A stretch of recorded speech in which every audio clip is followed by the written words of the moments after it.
Hi, welcome. You know, in chess, there are three parts of the game: the opening phase, the middle game phase, and the end game phase. While a lot of people think that the opening phase is the most important part of the game, I disagree. I think it's very important to understand and know the end game. Why? Because you can work very hard throughout the entire game to achieve a good end game, and by not knowing how to play the end game, the game can result in a draw, or you may even lose. That's why I think the end game part is a very important part of the game of chess. In this DVD, Susan would demonstrate and show to you all the most important endgame positions. You can take a look at it one at a time, and if you don't feel like you understand it, you can pause the DVD, play it out for yourself until you get it. Well, I think after watching this DVD, you will feel a lot more comfortable about the endgame phase and will make you a much better player. Good luck.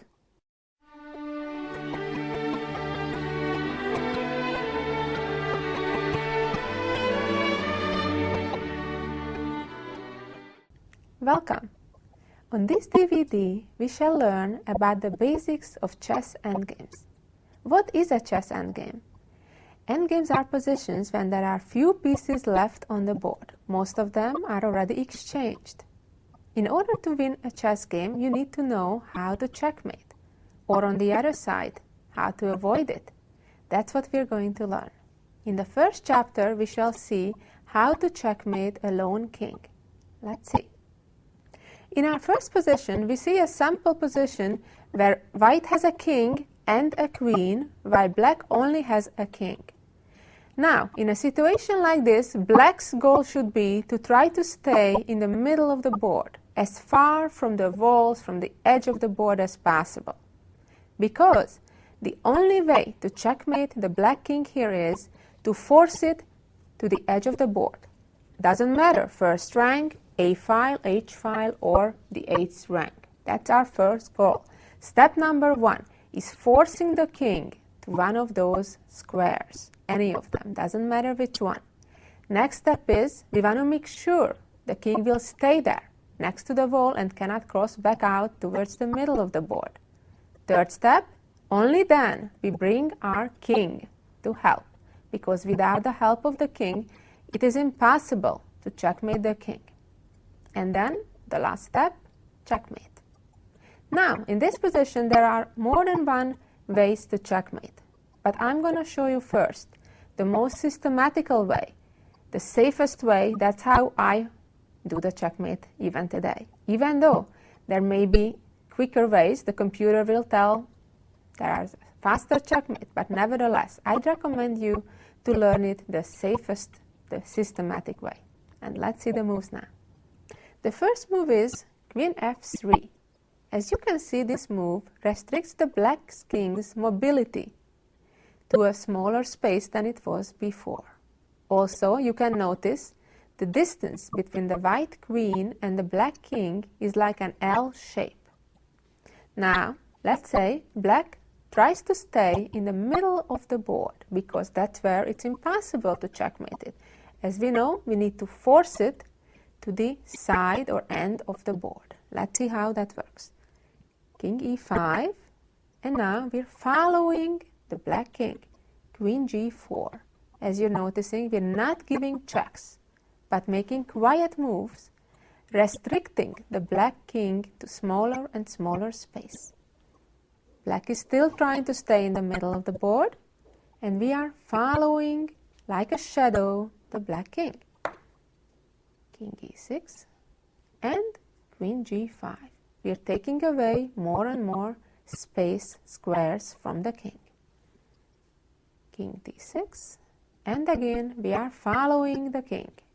Queen f5, king back to e7, and queen to g6. Again, the same distance between the white queen and the black king, that L shape. King d7, and again Queen f6, let's say King c7, and Queen e6. Now the black king has only one square to move to. Now here is when we have to be real careful. As soon as the king has only 1 or 2 squares to move to, we want to make sure we're avoiding stalemate, because stalemate ends the game in a draw, and that definitely would not be fun when we are ahead a queen. So white needs to be careful. It doesn't matter if you make a mistake by taking it a little bit longer and making checkmate in 3 moves instead of 2 or 5 instead of 3. However, if you make stalemate, the game is over and you lost half a point. It's a draw. Therefore, in this position, it would be a blunder, a big mistake, to play king to b7, because now the black king has no place to go whatsoever. That's when stalemate happens, when the king or none of the other pieces can move, and it's black's turn in this case. That's stalemate. So king b7 would be a big blunder. The correct move is step number 2, making sure the black king stays at the end of the board, at the edge of the board, by playing queen f7, still the same system, following the king. Now we made sure the black king has 1 square to move to at least, and that is king c8. And now step number 3, we are bringing the king to help. King a7, again we had to make sure the king has at least 1 square to move to. And again, white needs to be careful not to move to b7 or b8, when it would be stalemate in either case. However, move to b6, which leaves the c8 square clear for the black king, allowing white to checkmate in 2 ways. Try to figure that out. Either queen c7, where the white king is protecting the queen, therefore black cannot capture it, checkmate, or the queen can simply move down to e8, also with checkmate. After seeing the first example, here white's job is easier, because the black king is already at the end of the board. So we can right away start with step number 2. Namely, making sure the black king stays there and doesn't run back out to the middle of the board. So first move is queen a7, cutting the king off, making sure it stays on the 8th rank. Now the black king can run either direction. And now we're ready for step number 3, which means bringing the king. And all black can do is go back and forth on the 8th rank, either to c8 or e8. Doesn't really matter, because we are bringing the white king closer. King d8, and we're bringing the king closer. And king c8, we are bringing the king closer. Again, remember, this is where you should not play king e7, because that would be stalemate. That's the only thing you really need to watch out for. However, king d6, and after king d8, again, white has number of ways to checkmate, namely 3 different ways to checkmate, either by simply moving down to a8, b8, or the third way, lining them all up on the same file with queen d7, checkmate. In this position, there is a small difference compared to our first 2 examples. Namely, that black has an extra pawn. Why that is important? Because now we don't need to worry about the danger of stalemate, because black has a pawn that can move. While it's true, we could capture that pawn right away with our queen in this position, but that would make the game last quite a bit longer. Since we don't need to worry about the stalemate, we can bring our king right away, king h2. It doesn't matter that the black king cannot move, as long as there is another piece that can move. And the only piece that can move is the little pawn, a4. And now, again, we're bringing our king closer to help the queen. Black moves the pawn. And now we again have a choice of checkmate in 2 various ways, either queen f2 or queen d1.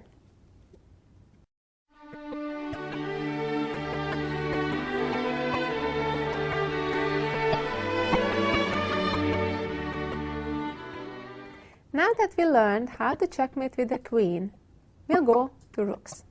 And right away, 2 rooks, how lucky we are. Well, if you got to this position, you're only 3 moves away from checkmate.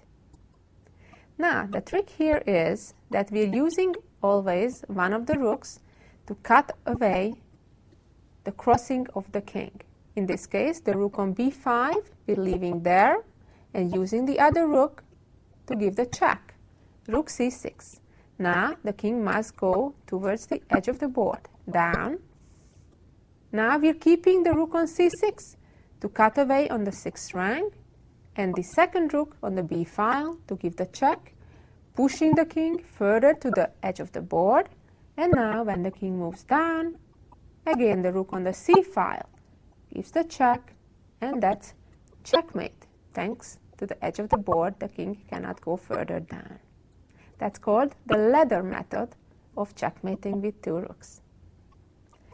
In our second example with the rooks, it's even simpler. Now that you know what's the goal, to make sure the king is stuck at the edge of the board, here we only need 2 moves to checkmate. One move, making sure the king stays on the 8th rank. We can move rook down to d7, and any move black makes, going either to f8 or h8. After either of them, the other rook comes down to c8, checkmating. That was real simple, right? Let me show another example where the king will not be forced down to the 8th rank, but for a change to the a file. Here, the first step is to cut the king off from the majority of the squares. We want to make sure it stays close again to the side of the board. So after rook c1, black can, let's say, move king b3, stopping our rook from right away cutting it off to the a file.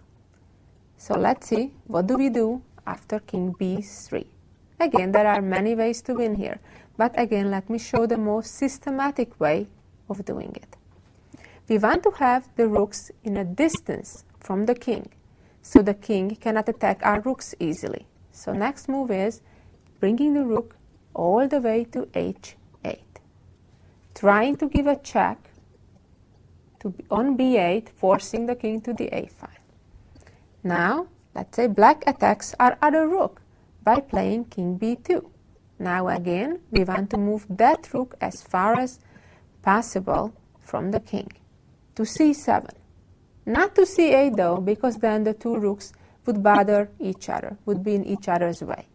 To rook c7, and now king b3. Again, we're using the same method. The rook on the c file is cutting off the king, and the second rook is checking the king, forcing it to the side of the board, and now again the second rook checks and checkmates.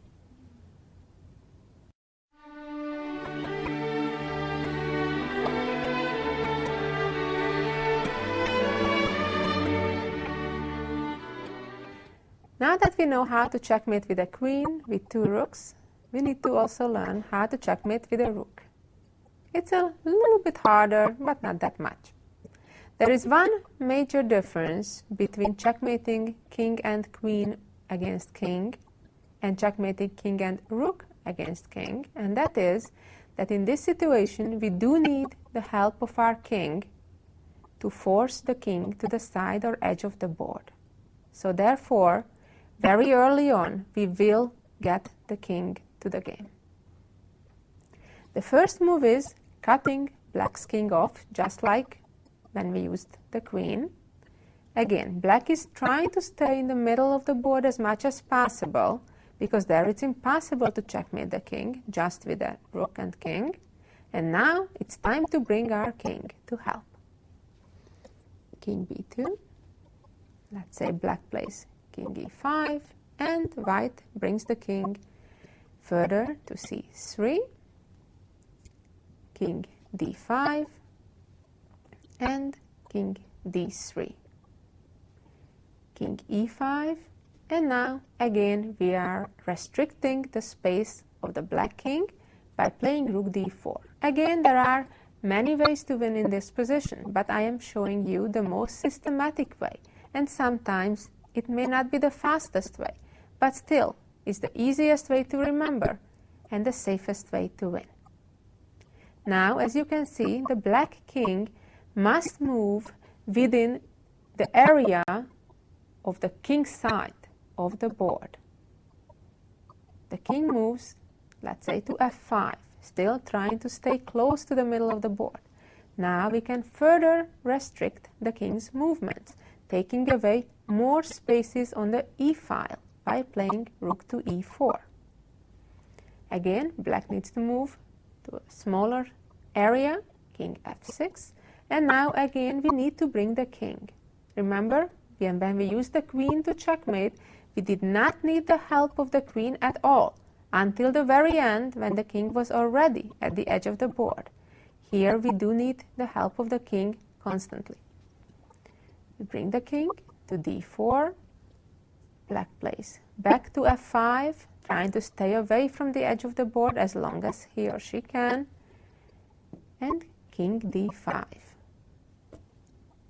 king f6, and now again we further restrict the king's area by playing rook to e5, king f7, and again taking away more squares from the king, rook e6, king g7, and again we are bringing the king,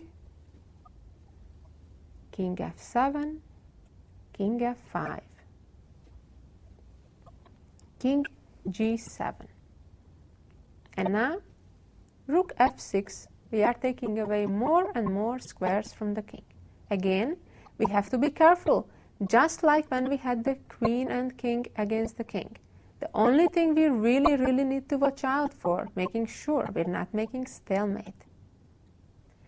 Now the black king still has 3 squares to move to. However, all of them are at the edge of the board. Let's say king h7, and now rook g6.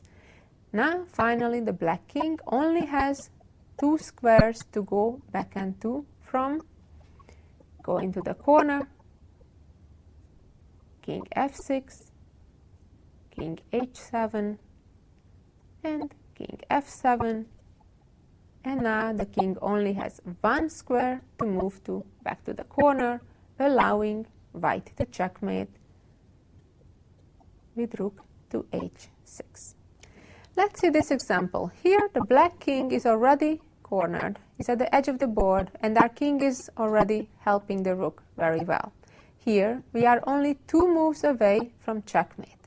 However, the obvious looking move, let's say moving the rook back to c2, does not accomplish quite the goal so easily, because then the black king could try to escape by running out to a6, and let's say after a check, running back out. Going back to our position right here, the correct move is a waiting move. And in fact, there are 6 correct moves here. They all checkmate in just 2 moves. Any of the squares along the 6th rank, any of these moves work. Except, of course, putting the rook on a6, which will blunder our rook. Naturally, you would not want to move your rook to a square where it will be captured for nothing. However, as I said, any of the moves on the 6th rank other than a6 forces black to move back to the corner, and then white is ready to checkmate by rook a6. One more example with the rook and king against the king. Here is a perfect example how white can spoil a winning game. By playing rook to g7 to restrict all the squares from the black king. And of course, as we know by now, that would result in stalemate. That's definitely something you do not want to do. There are, on the other hand, 2 good ways to win the game real quick here. Let me show you both. One is to give a check, and after king h7, make a waiting move similarly to the last position, moving the rook somewhere along the 8th rank, forcing black to move right opposite the white king and then move to the corner to checkmate. That's one way to win. The other way to win very easily also in this position is to move instead the king to g6, and now after king to g8 we again use the same waiting move method, moving now the rook somewhere along the f file. That doesn't matter, any of the squares work, because black has no other move than moving back to the corner, and then again the rook checkmates on the 8th rank this time.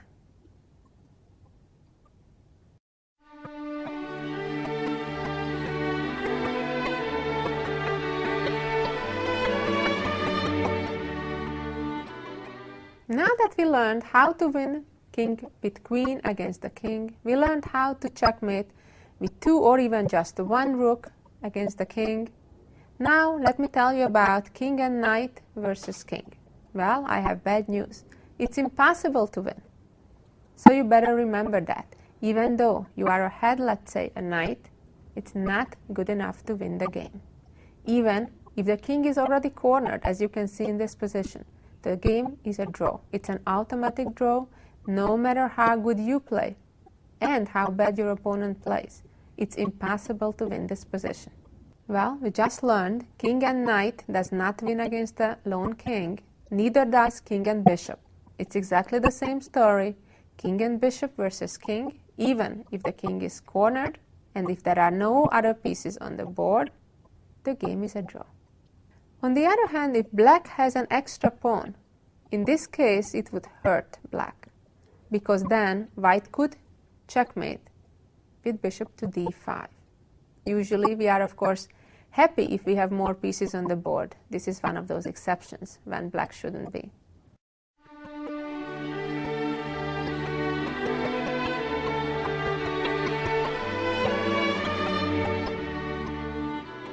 Now that we learned that 1 bishop is not enough to win the game, we have 2 bishops. That makes it easier and doable, more importantly.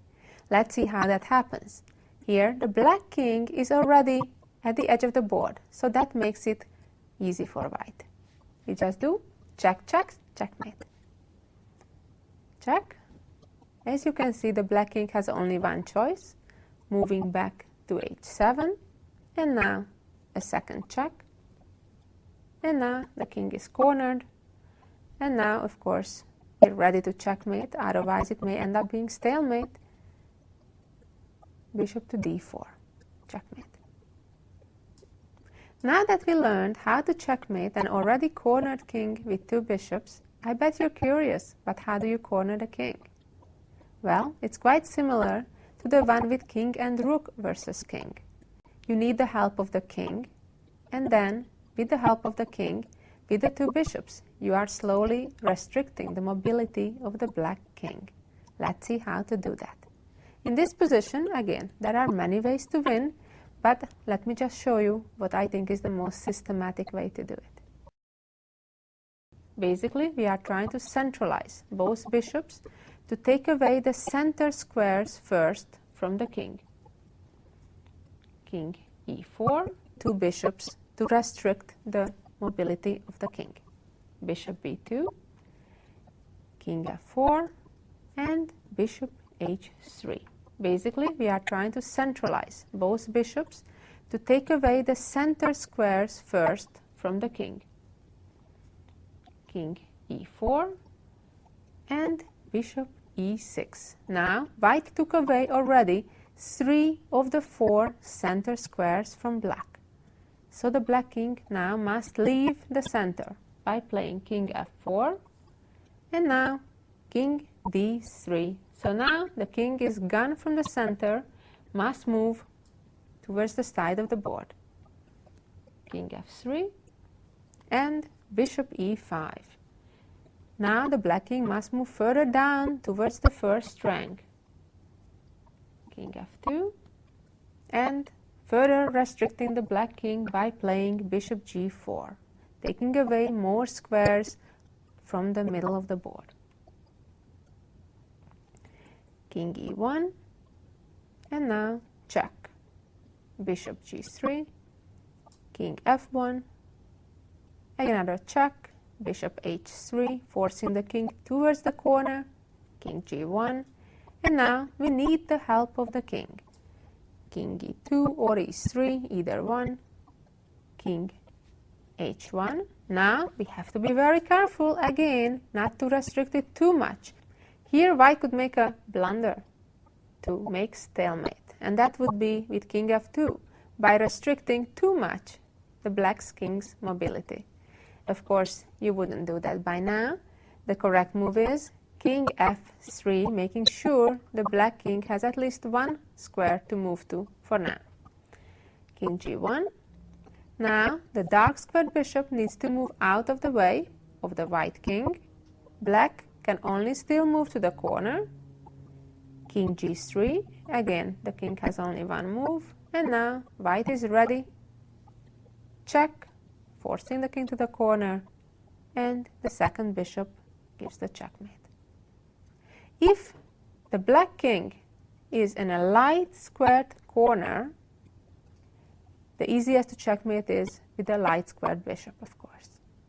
Not to say that it's not possible to checkmate with a dark squared bishop. For example, in this position, white could check with a light squared bishop, and when the king moves to g1, then the other bishop can also checkmate. One last position with the two bishops. Here, the black king is already almost cornered. However, would like to run away by playing king f1, e2, and so on. So we have to stop that. There are two ways to stop it, a good and a bad. The bad one would be bishop to g2, because it would restrict the black king too much. It would be stalemate. The correct move is bishop to a6, making sure the black king does not run out to f1. It can only run towards the corner. And now all we need to do is make a waiting move with this same bishop anywhere along this diagonal. Black's only move is to go back to g1, and then bishop check, forcing the king to the corner, and bishop f3, checkmate.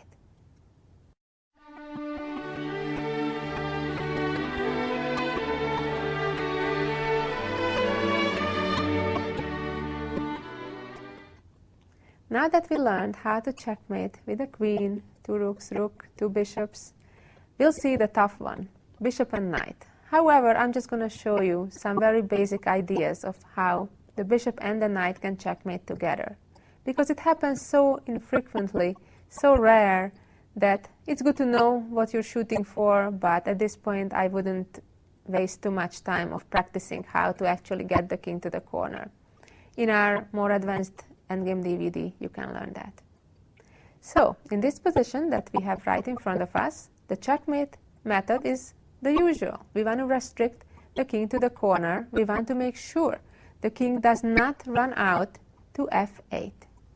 And in order to accomplish that, we are moving right next to our king. Remember this setup, the king and the bishop next to each other. Black has only one move, moving to the corner. And now we can simply check. King goes to g8, and we can choose where the knight wants to give the checkmate, on e7 or on f6. One thing you need to know about endgames with bishop and knight versus king, that usually the king can be only checkmated when the king is in the same color corner as the attacking side's bishop. Unless black makes a mistake, the other corner, you cannot checkmate the king. So in this case, white has a light squared bishop. The black king is in the bad corner for black, where it's easy to checkmate. Let's see how that works here. The king is already in the corner. We need to make a waiting move anywhere along this diagonal, making sure the king won't be able to run out later on c8. The only move is king to b8. Now we check with the knight, and the king can only move back to the corner, and then bishop checkmates on d5. Remember I mentioned just a minute ago that in order to checkmate the king with the bishop and the knight, you need to force it to the same color corner as your bishop is. In our position right now, black is in the safe corner because it's impossible to checkmate the black king in the light squared corner right now when we are having a dark squared bishop unless black makes a big mistake. Let's see how we force the king across to the other side of the board. First step is making sure we're moving away from stalemate. For example, if white would move the bishop right now anywhere on the board, the game would be a draw by stalemate. So the white knight better moves. Knight b8, allowing king a7, and now knight d7. Black still, of course, prefers to stay in the corner, in the light squared corner. Knight b6, king a7, bishop e7, king a6. The method in general is the same like in the other endgames we saw. We need to restrict the mobility of the king from an area where it wants to stay to force it to go to another area. In this case, it is the dark squared corner on a1. King c6, and now black again is trying to stay around that light corner on a8. And bishop d6 and king a6. Try to remember this position. When the king is on a6 in this case, which means 2 square away from the corner, a knight in between the two kings, and the bishop next to the king. This is the lineup that I always use to memorize, to remember how to win this type of endgames. b8, not letting the king back towards that corner of the opposite color of the bishop. Now the king has to go upwards to a5, and now knight d5. Of course, at the same time, we don't want the king to escape towards the middle of the board, although sometimes we need to do it temporarily in order to chase it to the wrong corner. Now, there are two ways for black to play. Trying to hang on, stay around the light squared corner, or try to go to a4. We'll see both variations. Let's first see what happens if the king moves back to a6. Now, knight check on b4, king a5, and king to c5. Only move for black, again getting closer to the corner we wanted to go to, and king c4. Now the trick is that after king a5, bishop checks, forcing the king again to a4, and now again the knight moves away to d3, king a3, and now best is to make a waiting move with the bishop on d8, king a4, and knight check on b2. Again, the king has to go towards the dark squared corner, king c3, protecting the knight, king a2,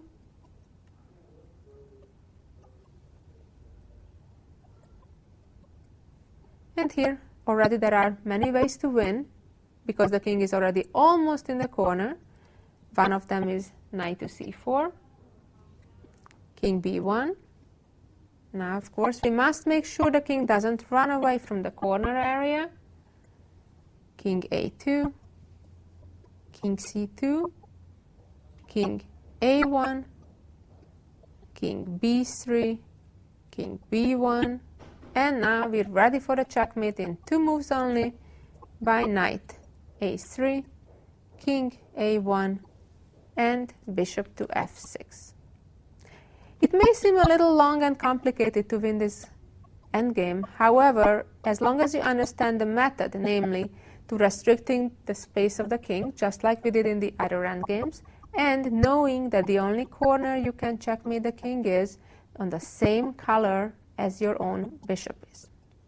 Let's go back and see the other variation. Remember, I was saying the king had two choices, go to a6 or a4. Let's see the other variation now. So this was the position when we just saw the variation after king a6. Now let's see what happens after king to a4. King b3. Now this is the scary moment when it seems that the black king escapes, but it's only temporary. That's the way to win. Temporarily to let the king out to b3. Knight b4 and king c3. Now when it seems that the black king is about to escape, the bishop comes to the rescue and takes away the d2 square from the king. Now the black king is forced to go back towards the corner, and the white bishop can further restrict the king back to the a file where we want it to be. Bishop e5. King a4. King c4. And now we're back on track. King a5, bishop check, king a4, and we saw a similar position a minute ago with the other variation, knight to d3, king a3. Now we make the waiting move with the bishop, king a2, bishop e7, restricting the king again, king b1, king b3, king to the corner, king a1, king c2, only move for black, king a2, and again the white bishop does not let the king out on a3, therefore knight check is in place, king to the corner, and the bishop checkmates from f6. Well, now you know how to checkmate with the bishop and the knight. It's a little complicated, but you can do it. Although at the same time, I recommend don't practice it too much, because I see it about once every 10 years in practice, so it's quite rare. At the same time, it's good to know.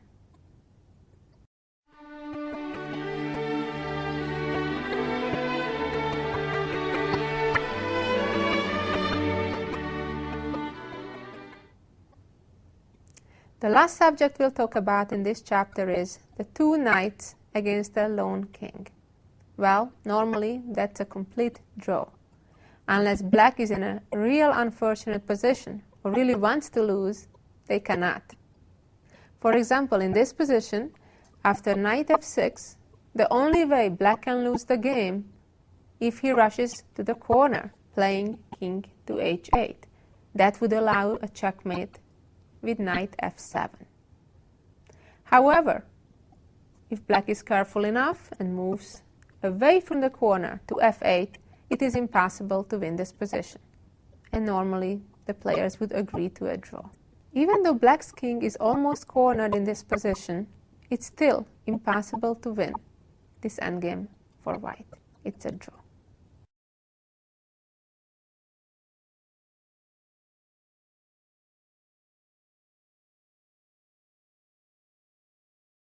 What did we learn in chapter 1?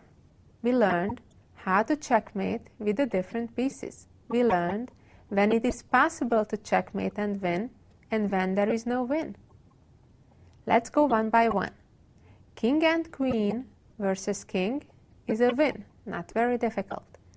King and the rook versus king, a little bit harder, but quite easy win.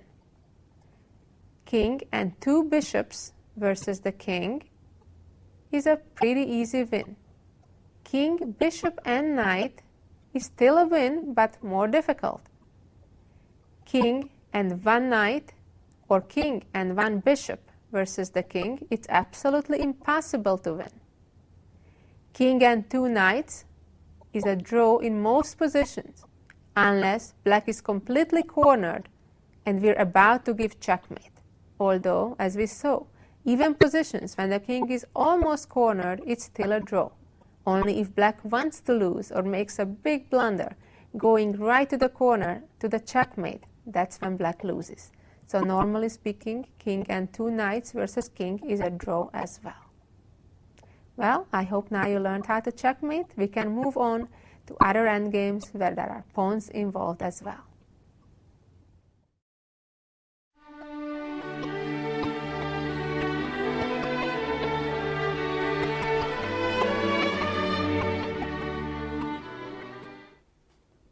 In this position, white has a passed pawn, nothing in its way stopping it. So the only way black could stop that pawn from promoting to a queen and then checkmating if the black king gets there right on time. So right after the white pawn promotes, black could capture it.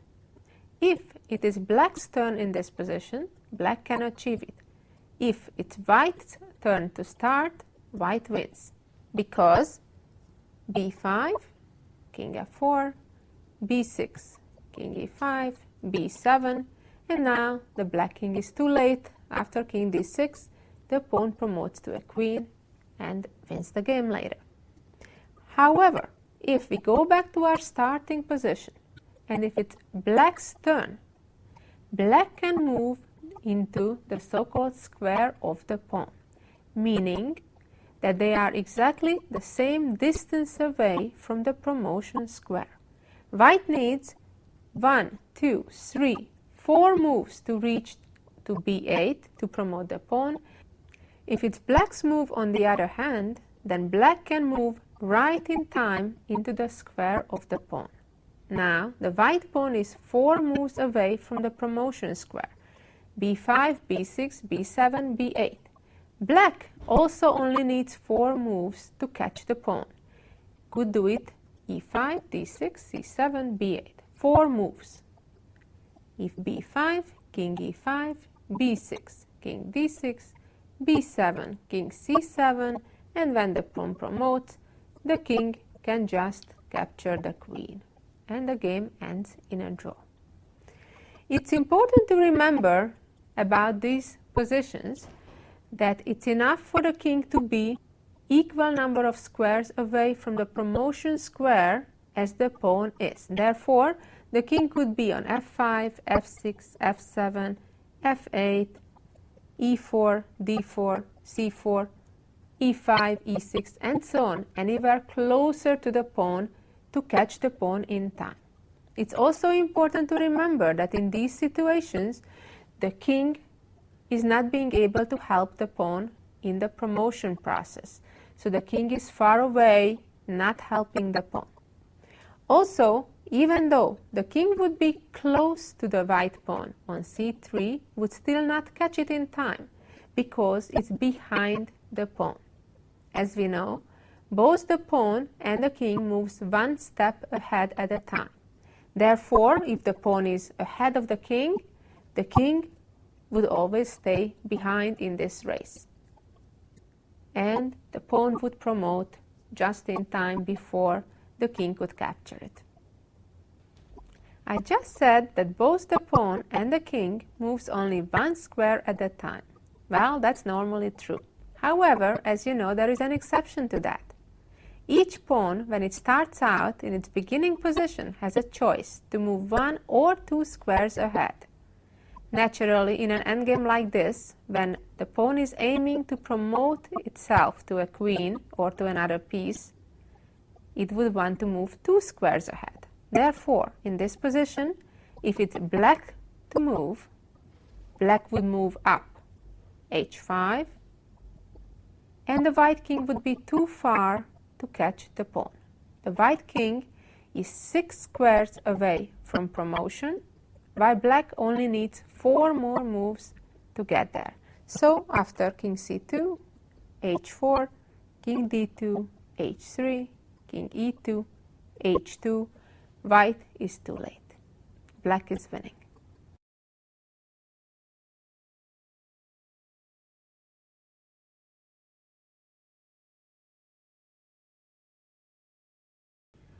Now we shall see a different situation, namely when the black king is about to catch the pawn, is in front of it. Well, that's very different, especially when it comes to rook pawn. What is a rook pawn? A pawn on either the h file or the a file. Well, in this position, this is a complete draw because the black king cannot be chased out of the corner. Well, let's see what happens. White plays h6, king g8, white advances further, king back to the corner, and now there is no way to chase that king out of the corner or to promote the pawn. The only way white can hang on to the pawn on h7, not to lose it, is by playing king h6, and now black has no moves to make, and that's stalemate. The game would end in a draw. So remember, if the black king manages to get right under the promotion square, on the promotion square, where a pawn would promote, and if it's a rook pawn, that's a complete draw. Very simple draw. All you'd need to do, let's say in our starting position, move back and forth from the corner to the g8 square, and the game is a draw. If the white king moves to f7, obviously you would move up and down h7 and h8. Very simple draw. Let's see the next position. Here, white's pawn is even more advanced, and black's king is not in the corner. Yet, the position is still a draw, regardless who is to move. If it's black to move, it's real easy. The black king moves to f7, not letting the white king out from in front of the pawn. Therefore, the pawn cannot jump over it. So, for example, king moves to the h8 square. Now, black can draw two ways. Either just opposing the king from the side with king f8, not letting it out of the corner. And now, after h7, king f7 stalemate. Or, in this position, instead of king f8, black also could play king g6, attacking white's pawn on h6, forcing it to advance, and then again blocking the white king in the corner by playing king to f7. White has no moves, therefore it's stalemate. Now, let's go back to the starting position that we had, and let's see what happens if it's white's move. Can white try to win here? Well, they can try, but cannot succeed by correct defense from black. Again, if the king moves to the corner, the king will not get out of there. Black will just play king f7, and king h7, back king f8. Now, what happens? If the white king tries to get out to clear the way of the pawn to advance to h7, well, now black would run back to the corner with king g8, and after h7 check, of course, we are going to the corner, and we are back to our familiar position. That was a draw because black will be stalemated after king h6.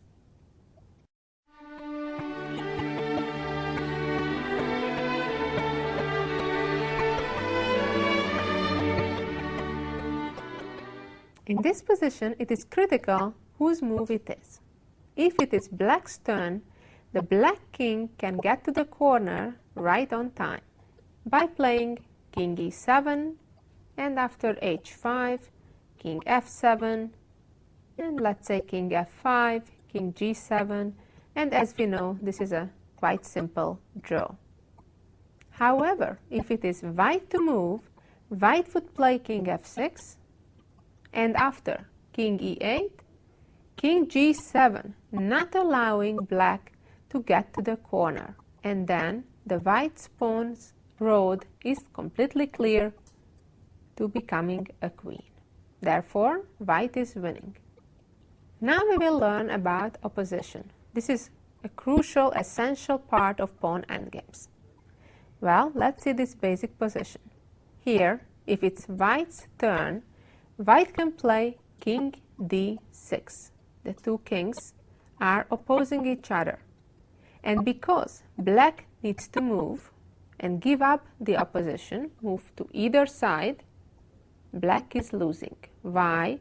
If king c8, of course the pawn just promotes. Nobody is stopping it. And if the king moves the other direction, Now, after e7, the black king must move out from the promotion square, and then the king from the side can help the e-pawn to promote on the following move. Remember the difference between the rook pawns or any other pawn. There, the edge of the board would help black to escape by stalemate, as we saw earlier. Here, the black king does have that escape square, unlike in the position we had right here. Here, the edge of the board results in stalemate and therefore in a draw. On the other hand, in this position, with black to move, black is losing. This is one of the most important pawn endgames of all. Here, black needs to know where to go with the king. There are 3 choices, but only one of them saves the game. The other 2 lose. Moving to either side is losing here. As we just saw in the previous example, now white would play king d6, and after king e8, e7, white is winning. The same would happen after king f8. White could go actually on either side of the pawn, and then after king e8, e7, the black king again needs to get out, and then king f7, and the pawn will promote on the following move. Therefore, in this position, the only correct move is to move to the middle and decide to which side to go to, only depending on which side of the white pawn the white king moves to.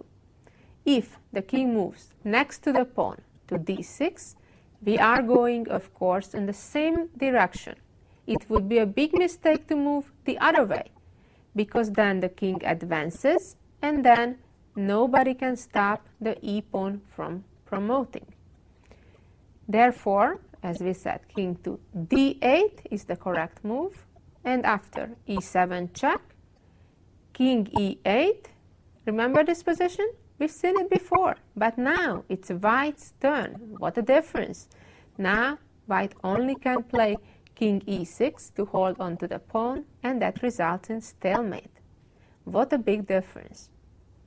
Now, let's go back to the starting position again.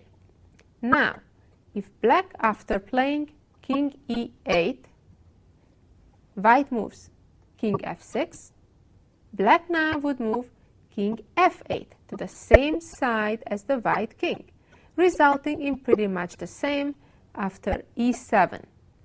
King e8 and king e6 stalemating again. Now, let's see what would happen if here, after king e8, white is trying to be tricky and plays king d5, not d6, but d5.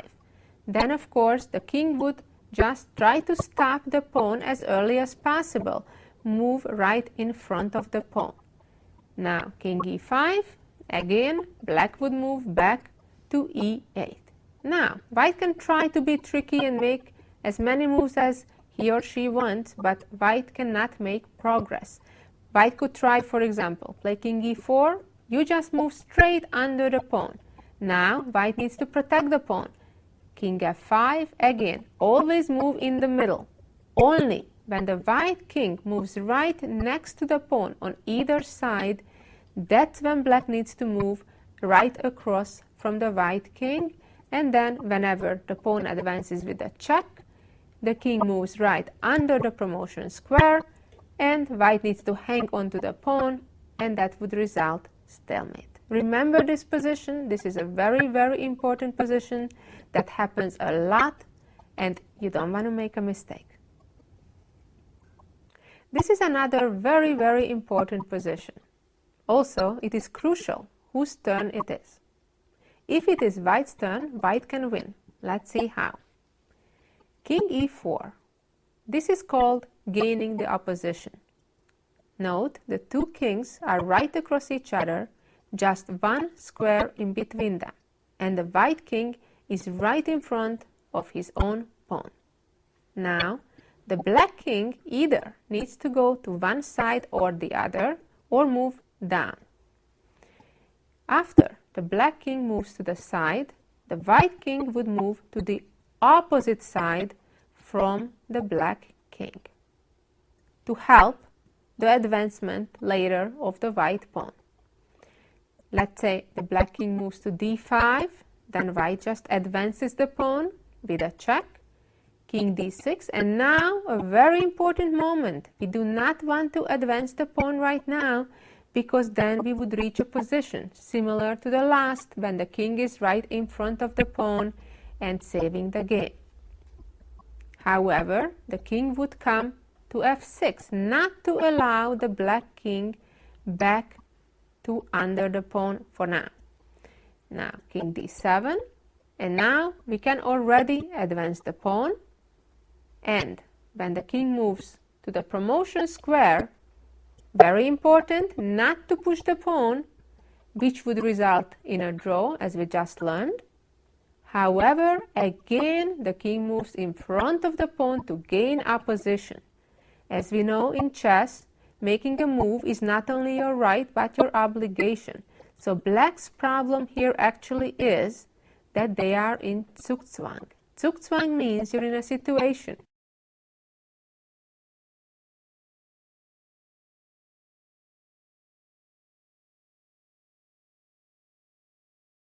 a special situation when actually you have to make your position worse than it is, because you have to make a move. It's not your right to say, I pass. You have to make a move. In this case, the king has to move either side to d8 or f8, and then king f7 comes, helping the pawn to promote, or the king moving the other way. The white king also moves to the other side to d7, and then the pawn simply advances with the help of the king. Now, let's go back to the beginning of this position. Let's see again. White's first only correct move is king e4, gaining the opposition. Now, the black king must go to either side. Let's see now the other side. King f6, king d5. Now let's see what happens if the black king stays on the e file. Now, white could make a big mistake here by playing e4. Then the game would end in a draw, because black would get the opposition. We'll talk about that in a little bit. The correct white move is king e5, again gaining the opposition, and only after king d7 and king f6, after that white will start pushing the pawn.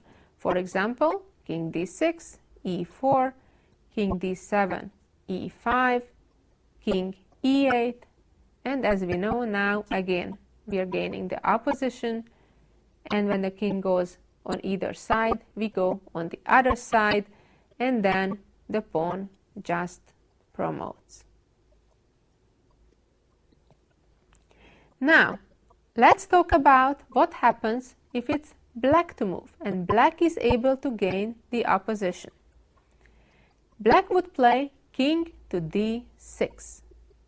Now, after king e4, black would again oppose the white king, not allowing it to go to either side of the pawn to help its promotion. After king f4, king f6. Now, if white advances the pawn, that's already a different story, because the king is not in front of the pawn, but on the side of it.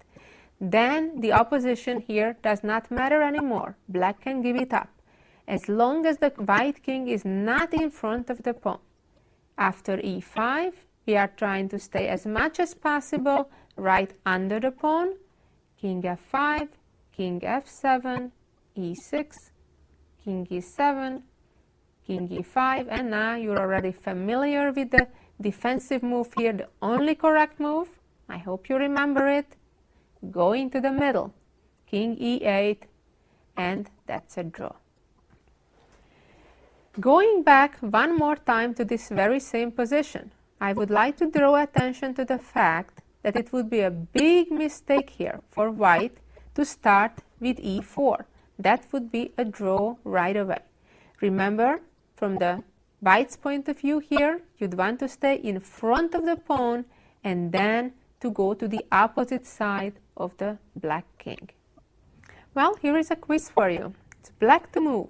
What's the only correct move to save the game? Sit back, try to think.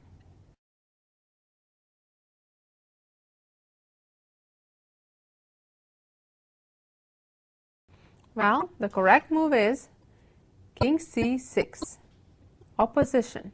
And if king d4, king d6, if king c4, king c6. Of course, if the king moves, let's say, back, you want to stop the pawn as early as you can. King c5 and then c4, king c6, king b4, king b6, c5, king c6, king c4, king c7, king d5, king d7, c5, c6, king c7, king c5, and now the crucial moment, moving to the middle to be ready to meet the white king on the same side. And it's a draw.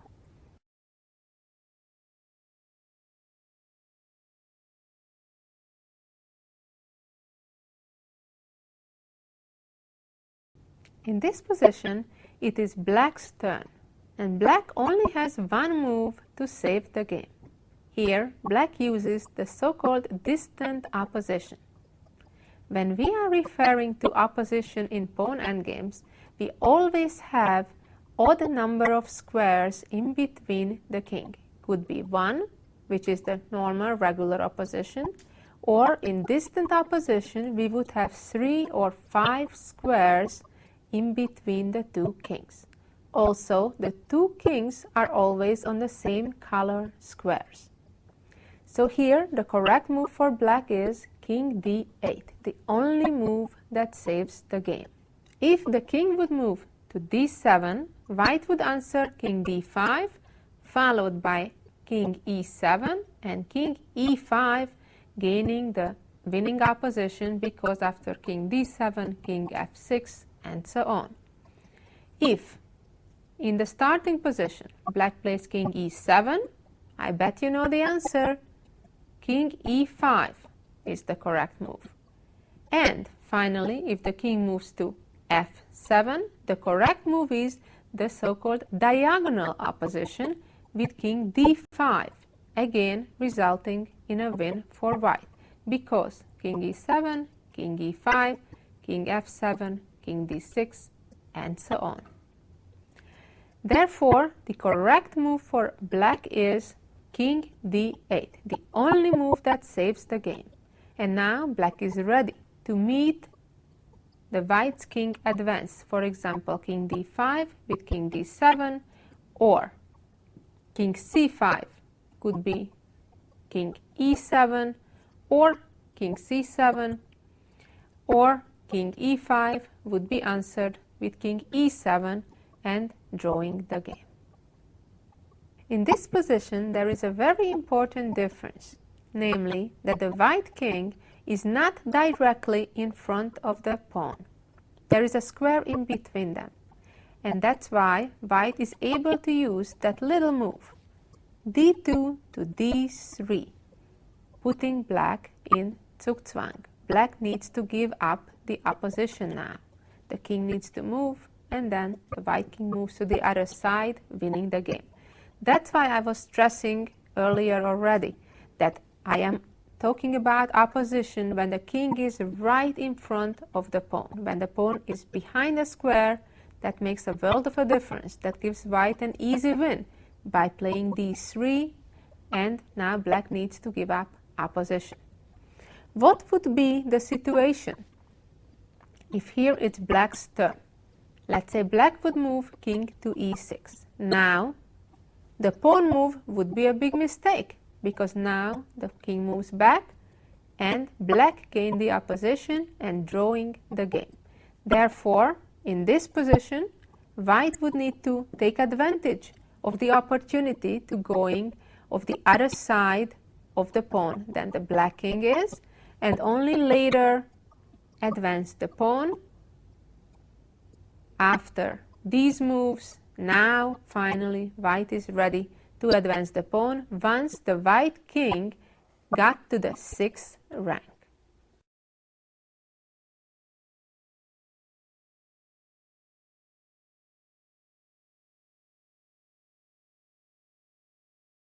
This example perfectly shows how in chess geometry works slightly differently than in real life.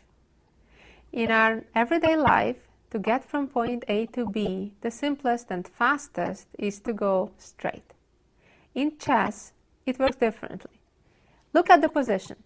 Here, white could get to 1, 2, 3, 4 to the B7 square to attack the pawn on A7, going straight. However, the king could also get there moving on the diagonals this way in the same amount of 4 squares, 4 moves.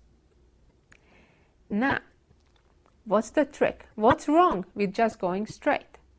Let's say king E7, king B3, king D7, king B4, king C6, king A5, king B7, king B5, and capturing works perfectly.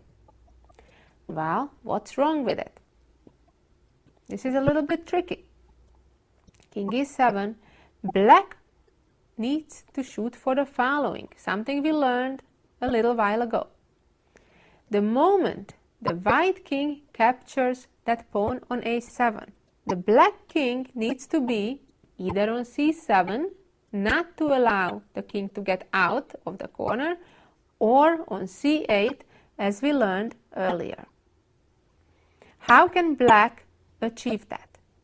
After king E7, black needs to go on the diagonal, not straight up, but on the diagonal, and after king D7, king D4, let's say king C6, king E5, king B7, king D6, and when the king takes, the black king locks the white king in, and king A8, king C8, the white king cannot get out of the corner. Yet, white can win the game with the method of shouldering, meaning that trying to get to our target, which is the black pawn on A7 in this case, at the same time that not allowing the black king to go where they want to go. Namely, king E6, and after king C3, the king should go to D5, not allowing the black king to move to D4. And now, after king D3, black will arrive just one move too late. King C6, king D4, king B7, king C5, white captures the pawn, and now the king only reached C6, not C7 or C8.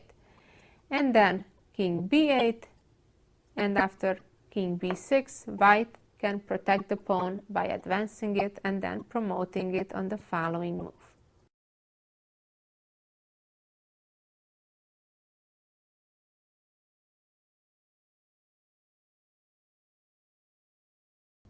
In this position, white has 2 extra pawns. Normally speaking, that's a very easy win, and even here it is. But there is just a little trick to know, to remember.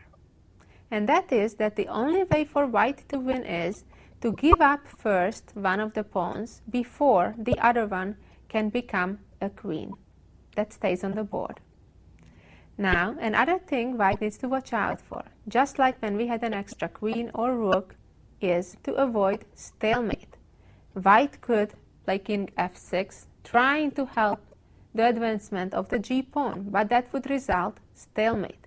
That would be a big mistake. Make sure you avoid stalemate in a winning position. The correct move here is king g5, and after king g7, we do promote the pawn to a new queen, which won't be long-lived because black can capture it. However, after king f6, king g8, g7.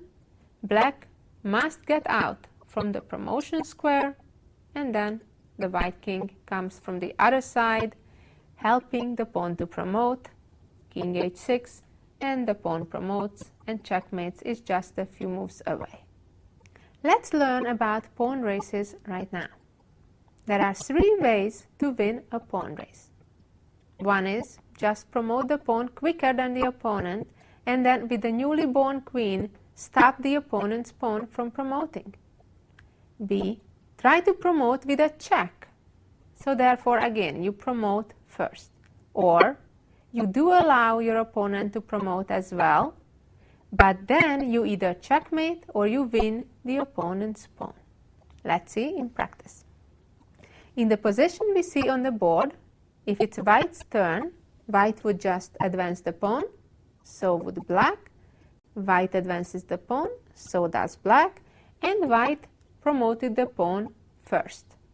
And now after black plays b2, white can either give a check and then capture the pawn, or even simply go behind the pawn or next to the pawn and stop the pawn, so when black also advances the pawn to promote, the queen can just capture it. That's the simplest way, of course, to win a race when you're faster. In this position, each pawn is exactly 4 squares away from promotion. However, it's white's turn to start. Let's see what happens. c5, a4. Both pawns are advancing.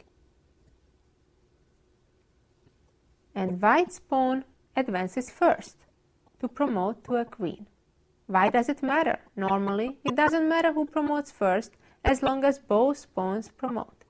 But here, the black king is in check, and needing to move out gives white the time to now catch black's pawn, for example, by playing queen a6 and giving white a simple win.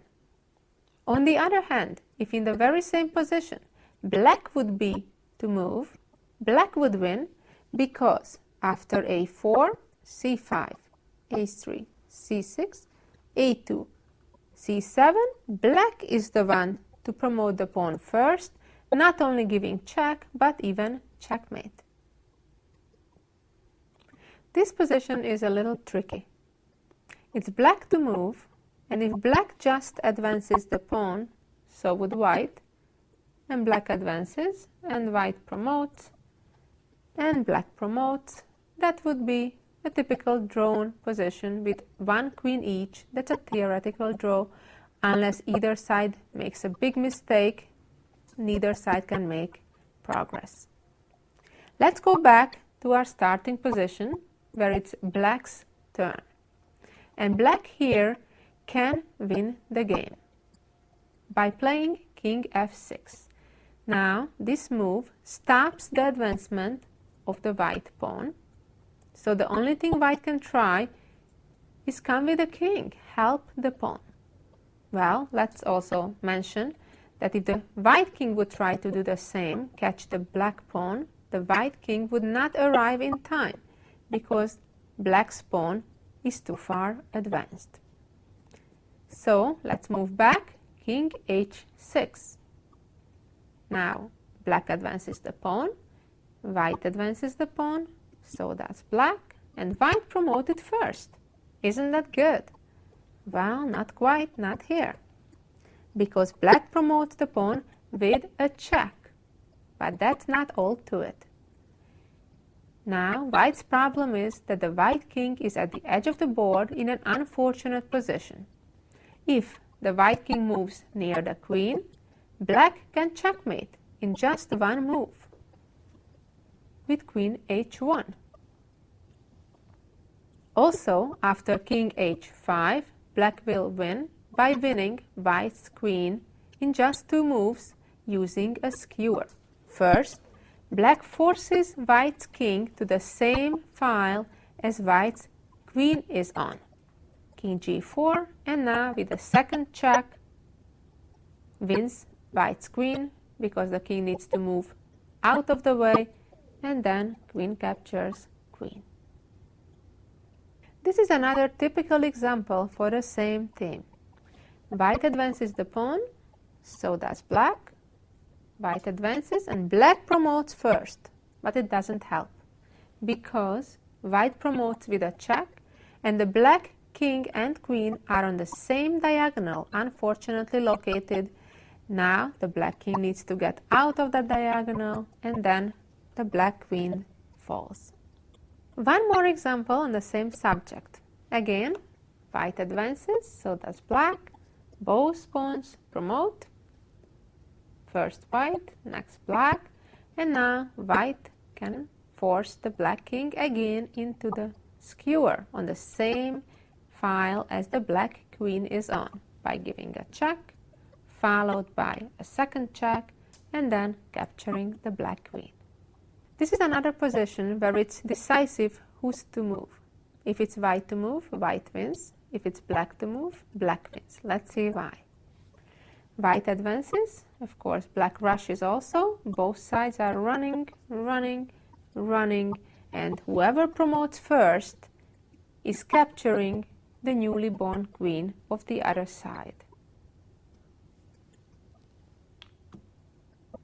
Or, if we had black starting first in this position, then black would promote first,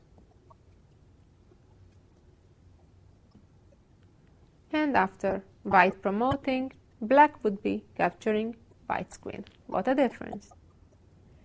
Here is another pawn race where white seems to be behind. White needs 3 more moves to promote, while black is only 2 moves away, and also the black king is quite near to help out the pawn to promote. However, so is white's king, and that's what white needs to do in this position. First, making sure the black pawn will not promote.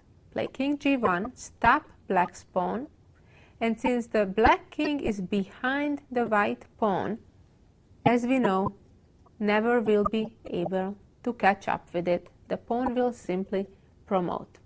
Also, if the black king would rush to help the other direction with king d3, we would first play king f2 and only after that start advancing the a pawn to promote. Let's see now a couple of positions where there are no passed pawns. The pawns are blocked in, neither of the pawns can move. Let's see what happens in this example. White's king is very active, and that's why white is in a winning position. King f7, king d6. Black's problem now is that the black king needs to move away and let white's king in, get close to black's pawn. King g7, king e6, let's say king g8, king f6. Even though black can protect the pawn for now, after king f7, black must move and give up on the g6 pawn. After this, white has a winning position, even though black gets the opposition, because the white king already reached the 6th rank. So after king f6, king f8, g6, king g8, we get the familiar winning position for white in this position.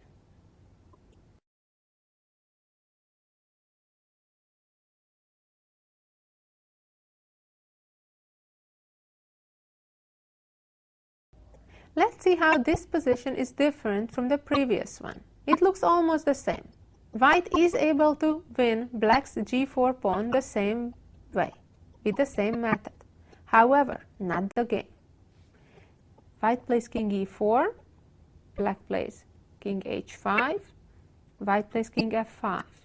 And now, after king h6, king g4, black gets the opposition and the game is a draw, because the white king is not yet on f6, and therefore black can easily save the game. I'll just show you a quick variation how.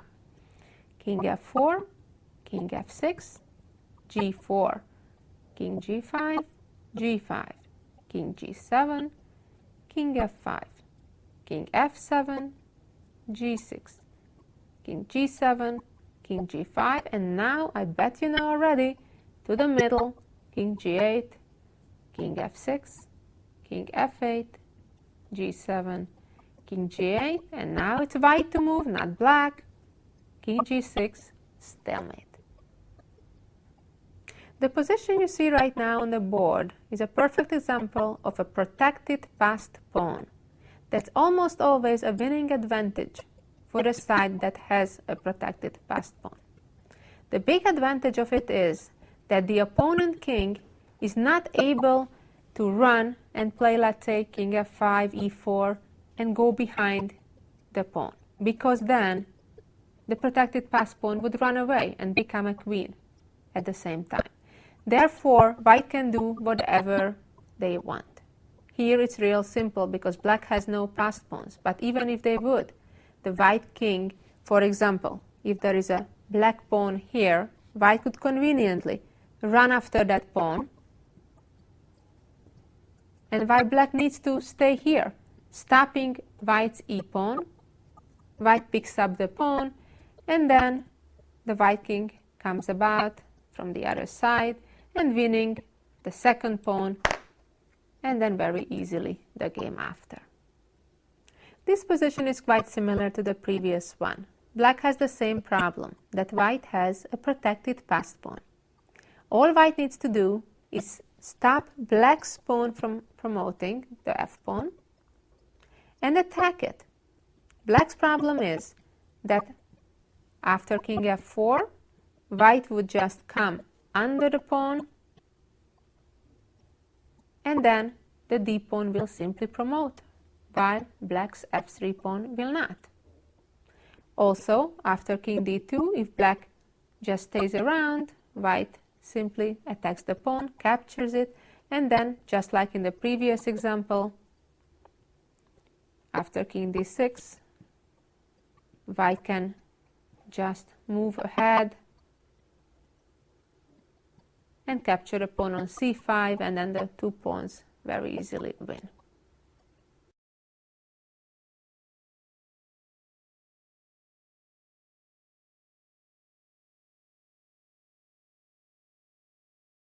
In this position, it seems that black is attacking the pawn on e5, and white cannot protect it safely.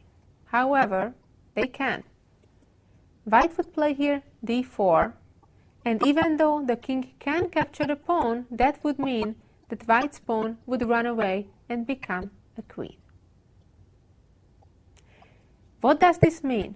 It means this beautifully demonstrates how two pawns, when they are connected, can protect each other in a pawn endgame. A very important idea to remember.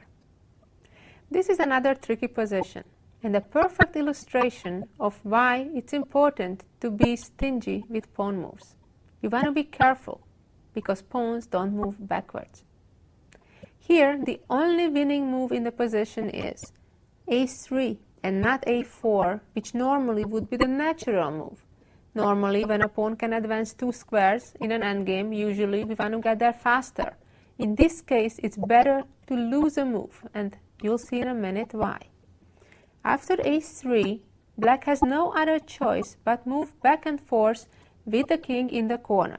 Now we advance the pawn, king b8, a5, king a8, and b6.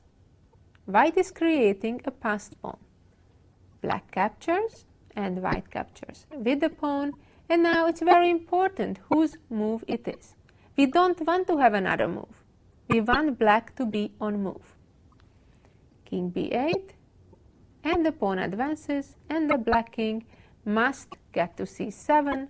King a7 wins with the methods we already know.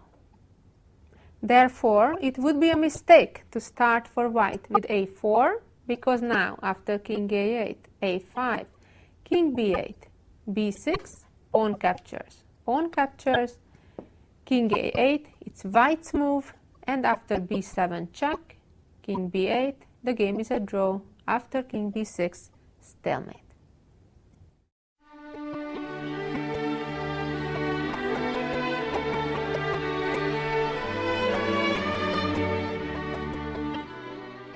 Wow, these were a lot of endgame positions. I hope you enjoyed them, you learned from them, and you will be able to use what you